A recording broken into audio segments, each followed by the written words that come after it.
I'm not crazy. I know it makes me sound crazy to open up my first journal entry with a line like that, but it's true. I'm not crazy. Although my therapist, Dr. Brodsky, might beg to differ. I'm going to win you over in convincing you that I'm not toys in the attic, bats in the belfry crazy, but I still need to say it. I'm not crazy.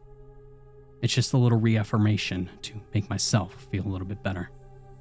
I think maybe explaining why I came to need a psychiatrist who would propose an idea like writing out my thoughts would make the most sense here. Everything started with a break-in. Luckily, no one was home. It was our family tradition to catch a movie every Saturday afternoon. And to be honest, I have a hard time recalling what the movie was about given what would follow. It was some animated film about a boy with magical powers fighting against the Moon Emperor. The kids saw it as a kiddie film, but slowly changed their minds midway through once the action picked up.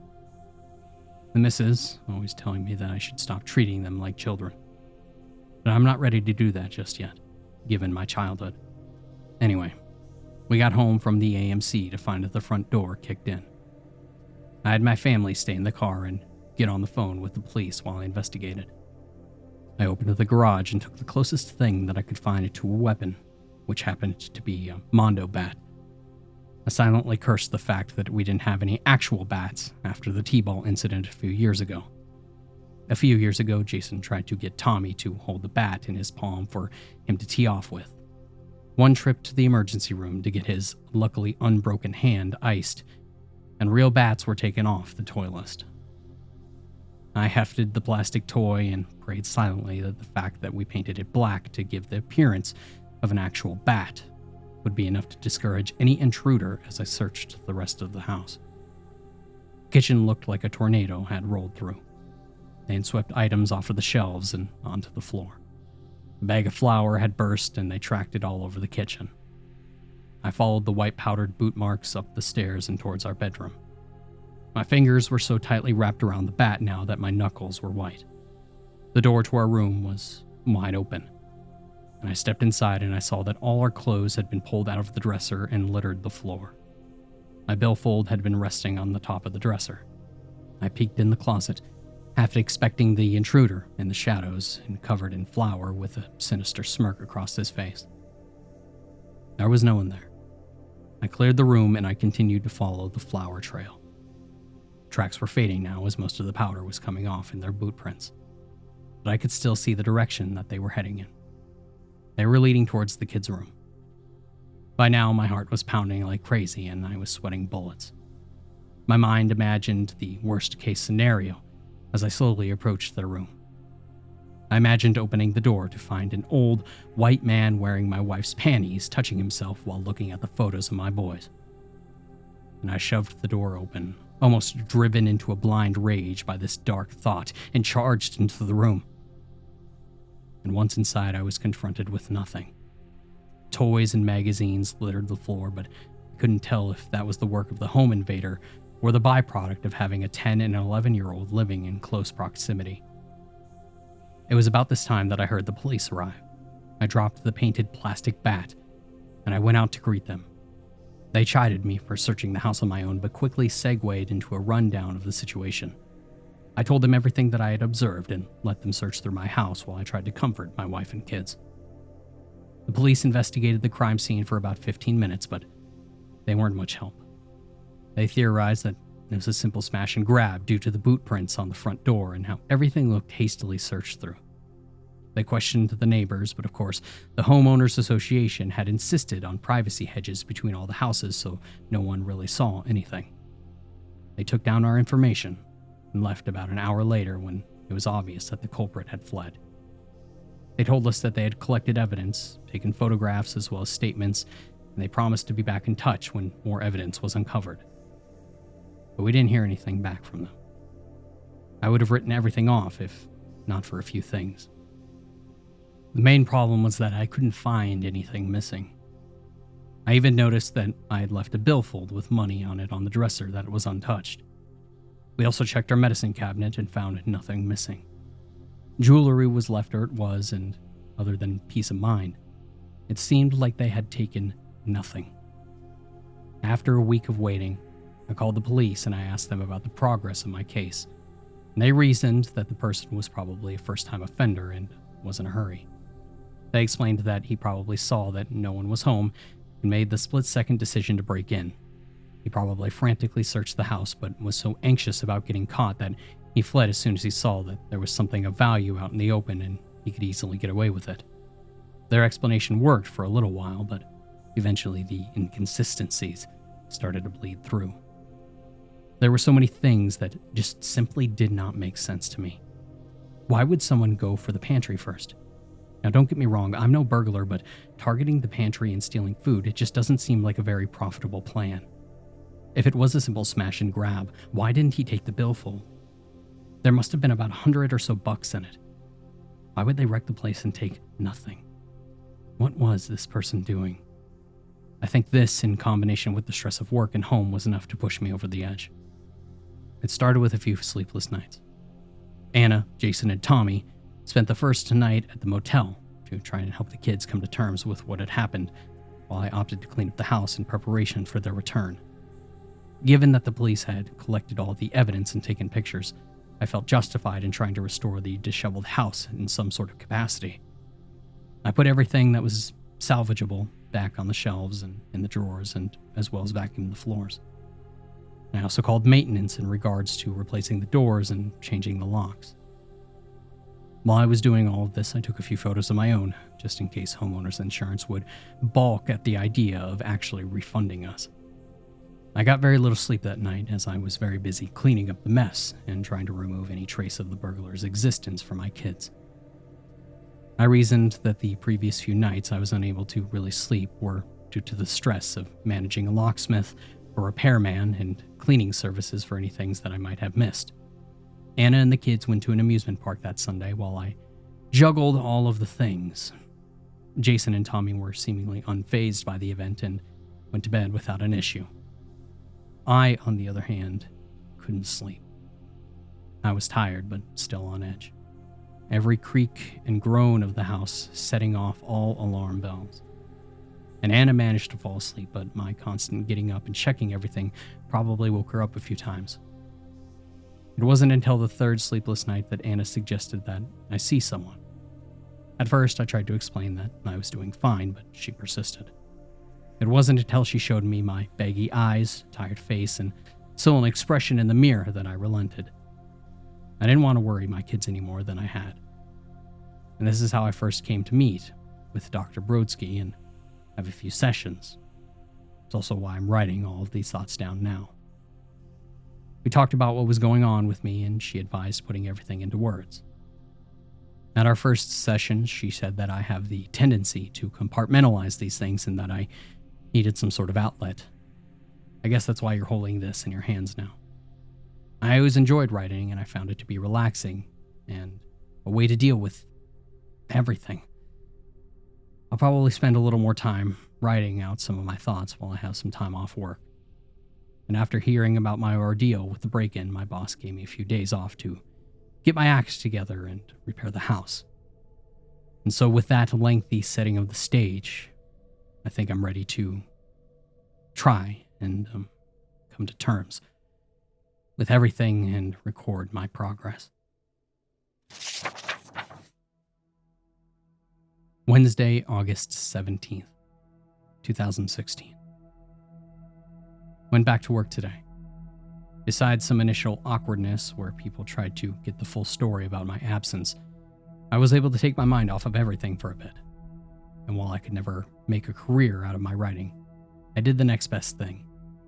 I found working at an advertising agency pushed me to be creative and use my brain. I slept a little better today. I'm still not getting a full night's sleep, but I did manage to drift off a few times. Saturday, August 20th, 2016. It's hard to believe that it's been a week since the break-in. The second session with Dr. Brodsky went well. I told her that I had taken to keeping a journal as per her suggestion, and she seemed to encourage the idea. I asked her if she wanted to read any of it, and she told me that it was best to keep it personal so I wouldn't feel pressured to put on a strong front.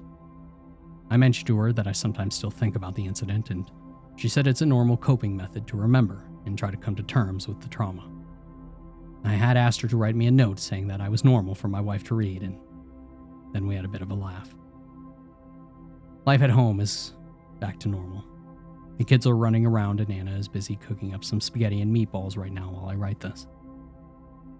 We didn't get to go to the movies on account of my therapy sessions, but there really isn't much playing right now that would be suitable for the kids anyway.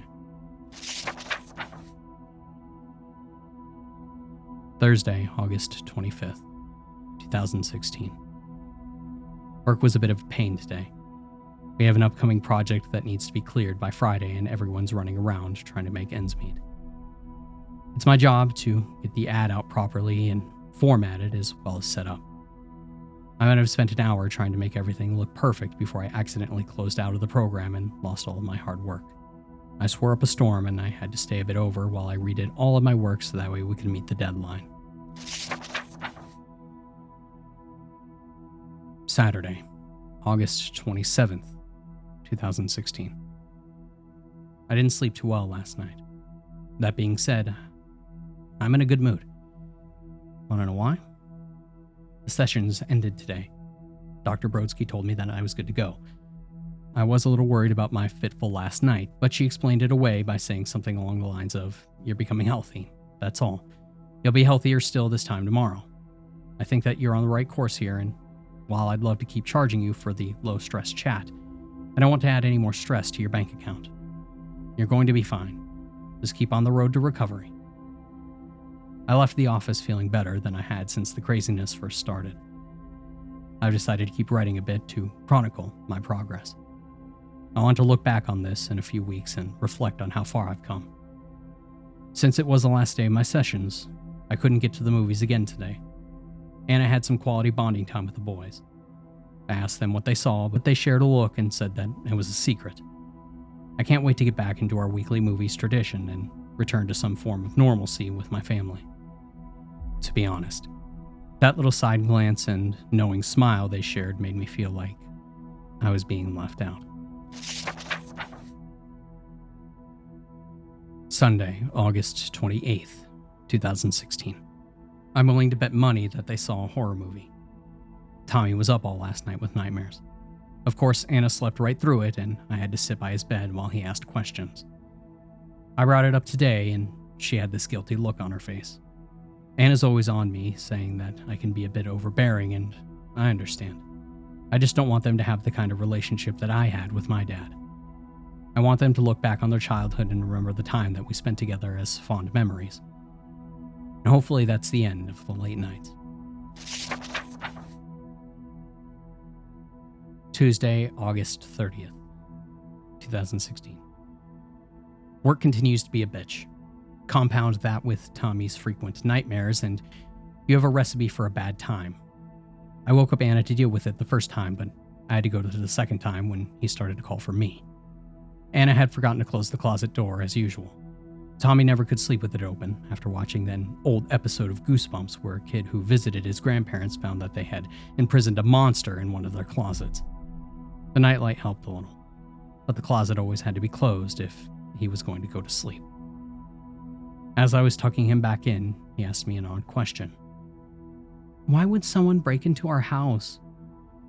I was taken a bit back as he hadn't really brought it up since the initial excitement wore off, but I tried to answer it as best as I could. I explained that he was probably looking for money, and when he saw that we didn't have any, he left. Tommy asked if he was gone for good, and I said that he was. I also promised him that if he did return, that I would spank his butt and send him running home. And that got a bit of a smile on him, and I managed to get him back to bed before 4 a.m. And I got back into bed shortly after, but I wasn't able to drift off again. Of course, that got me thinking about the break-in again, and I wasn't getting back to sleep that night. I decided to scroll through the photos I took, staring at the photos as I noticed something new that I hadn't seen the first night. In the photos I took with the flower, there was something odd. It looked like the person had intentionally knocked over the bag and then deliberately stepped in the 1-foot wide spill with both feet. If he was in such a hurry, why would he do that? It didn't make much sense and got me thinking. Saturday, September 3rd, 2016. 3 weeks since the smash and grab. Had another rough night last night. On the plus side, Tommy's nightmares seem to have passed. On the downside, I'm dealing with a bit of head cold. In September, if you can believe it. I couldn't get to sleep. I opted to stay in while Anne took the kids to another movie. And this time I insisted that it be PG. I know it isn't healthy to dwell on it this much, but the more that I think about it, the more inconsistencies I'm noticing. The burglar had to have known that we had been out for our family movie night. I didn't recall seeing anyone outside the house when we left that day, and so that means that he had likely known that we were going to be out for a certain amount of time. How did he know our pattern? How long did he watch our house? Maybe if I dig into it a little more, then I can make sense of everything. Sunday, September 4th, 2016. 22 days since the break-in. Still having trouble sleeping. I told Anne that it's just stress from work, and I think that she believes me. She knows how frustrating that work can be sometimes. A company could start up an ad project and turn it down after weeks of work and make everyone start over again. I decided to walk around rather than keep her up with my tossing and turning. I carefully walked around the house while flipping through my phone. It was while I was downstairs in the kitchen that I noticed something was wrong. The pantry door was open. Anne always closed it before bed, as we had issues with rats in the past. I'll make note here and I'll bring it up to her in the morning. Monday, September 5th, 2016. 23 days since the home invasion. I don't think he left. I know that sounds crazy, but just hear me out. Anne said that she remembered closing the pantry door before bed, and this morning one of my cereal boxes was almost empty. I poured out Fruit Loops dust into my bowl and asked if anyone had had any recently. No one copped to it. I told myself that it was my mind playing tricks on me, but tonight another piece was added to my growing evidence pile. I was walking around the house as part of my daily routine now when I decided to check on the kids. I cracked the door open and I looked into the room. And the first thing that I noticed was that the room was cold. It was like 10 degrees colder than the rest of the house. I opened the door and I spotted the issue right away. Their window was wide open. And on top of that, the closet door was fully ajar. I know I shouldn't have, but I had to know. I woke Tommy and Jason up and asked them if they left the window open. And through groggy eyes, they told me that neither of them had done that. I pressed the issue more and I said that I wouldn't be mad if one of them had, but they both said that they hadn't done that. I grilled Jason and Tommy for a few more minutes before I realized that I was scaring them. I told them to go to bed and to just forget this.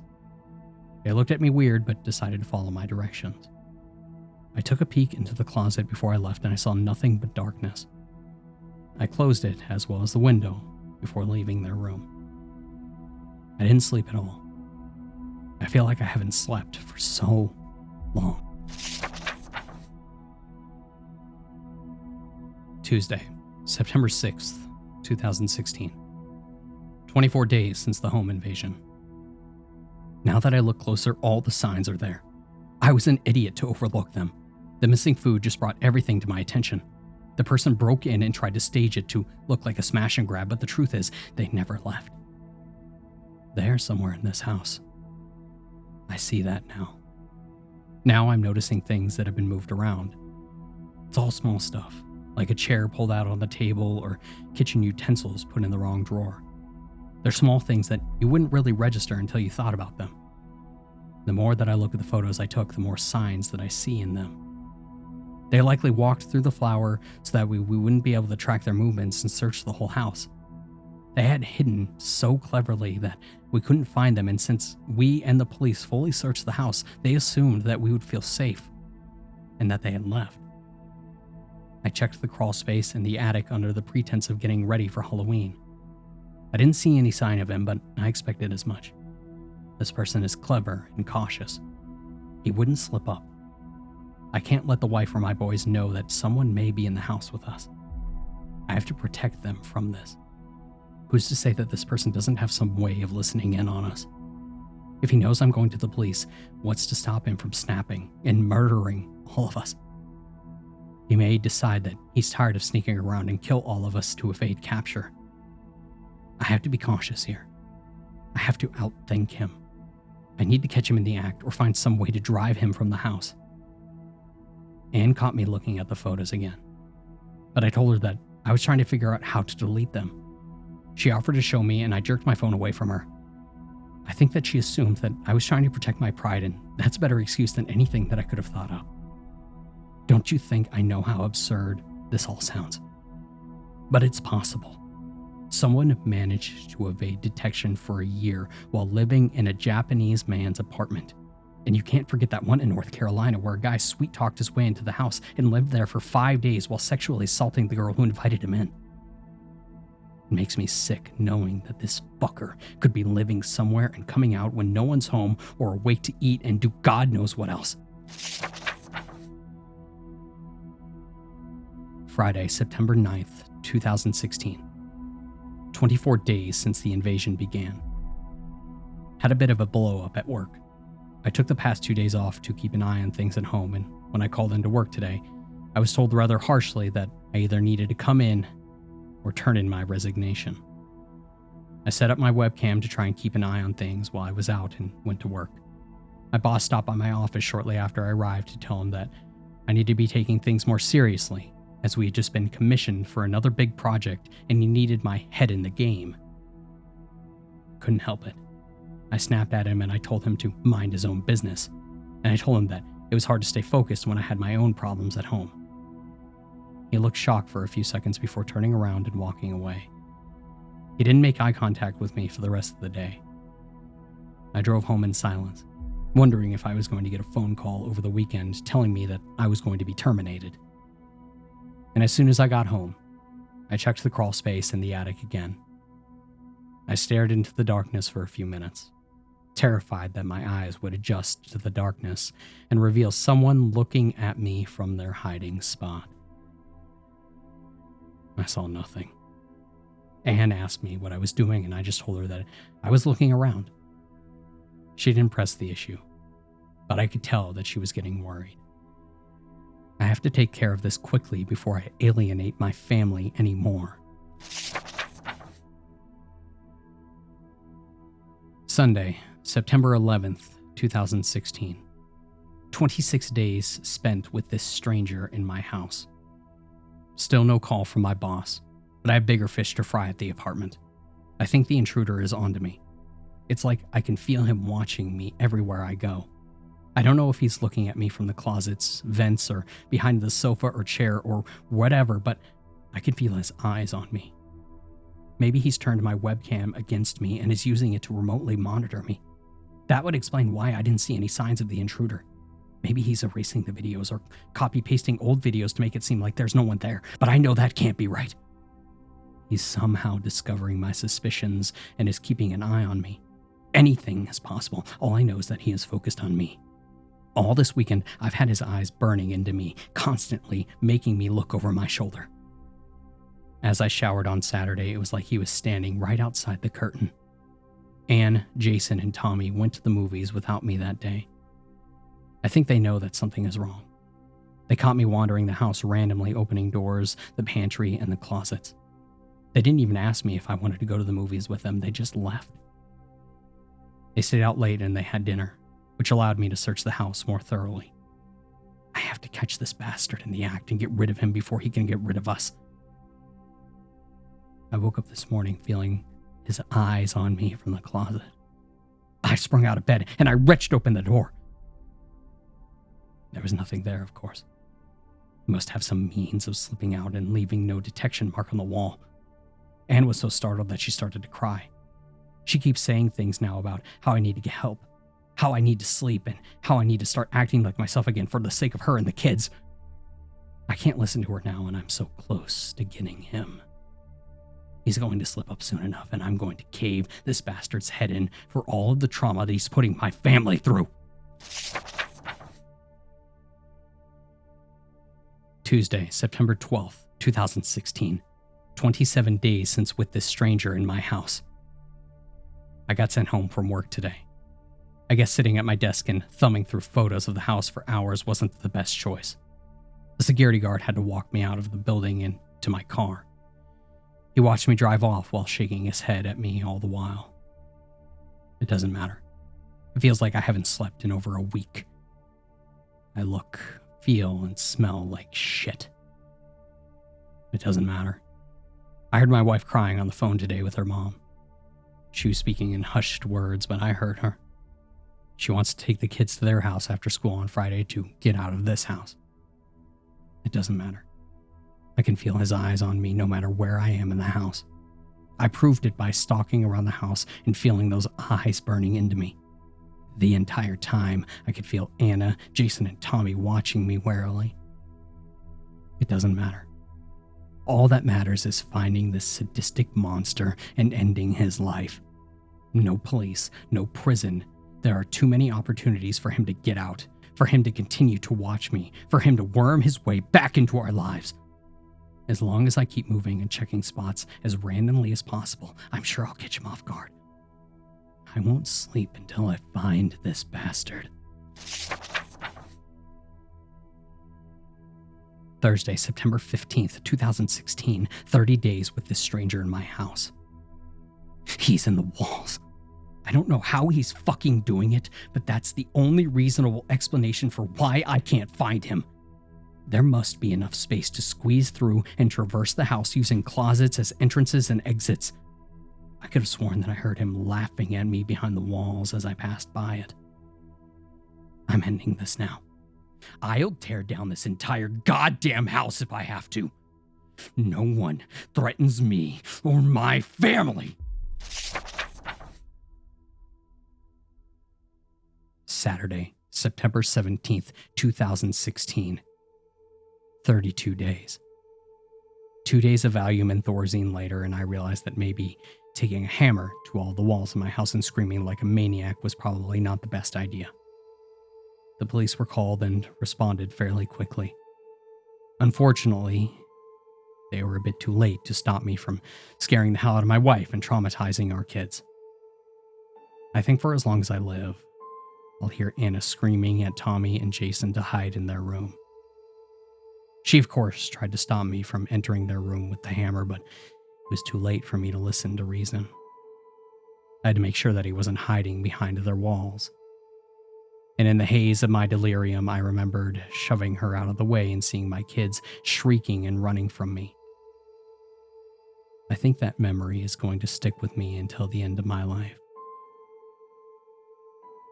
Paranoid schizophrenia, or bipolar disorder, that was latent but triggered by the stress. That is their current prognosis.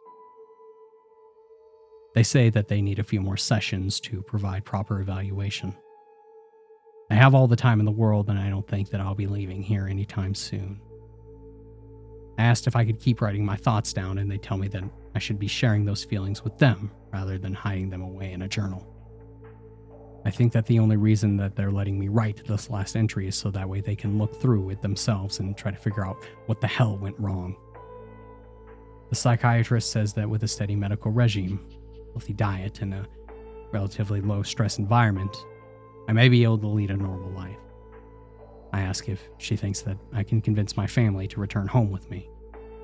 She says that it's possible as long as I'm serious about my rehabilitation and treatment. She's lying. I don't feel much like writing anymore. I just had my last scheduled dose of Valium for the day, and it makes me tired. There was a stranger in my house. I can't deny that. I just didn't realize who the stranger was. I drove my own family away. I single-handedly managed to alienate my wife and thoroughly traumatize my kids in a space of a month with my own insanity. I tried to protect my kids from everything and then exposed them to the worst danger imaginable. An unhinged father. And in the end, I guess that I was worse than my father. He only ended up being a deadbeat. I became something much more frightening to them. We should have been at the movies today, as per our tradition. Watching something, anything, laughing and talking about the movie on the way back to the car. Instead, I am here and they are gone. Likely for good. In the few days of clarity/haze that my treatment has given me, I've come to these conclusions. The intruder stepped in the flour with both feet was likely due to them trying to sidestep the open pantry, which put them right on top of the small spill. The open pantry that night was likely from one of the kids grabbing a midnight snack of Fruit Loops and forgetting to close the door afterwards. The cracked open window in the kids' room was probably one of them airing out the room and not wanting to cop to it when their half-crazed father woke up in the middle of the night demanding to know who had done it. The closet being open was a boy finally overcoming his fears. My family's fear wasn't them sensing what I was feeling. It was them realizing that I was going off of the deep end. They were scared of me and what I was going to do. Wandering around the house at all hours of the day, endlessly staring at photos, and frantically searching every corner of the house. All of these things can be easily explained, but yet, a part of me knows that I'm crazy. It's the part of me that can clearly see my children's horrified face as I took a hammer to our walls to expose an intruder who never existed. That's the part of me I try to listen to. It's also the part of me that I have the hardest time agreeing with in the dark of the night. It's because I can vividly recall the scene of being led away by the police after being tasered and zip-tied. I was a ranting and raving mess at the time, screaming and shrieking about the walls and what was lurking behind them. It wasn't until I was put in the car that I saw it. It was in the second-story window. I only saw it for a second, but I know that it was there.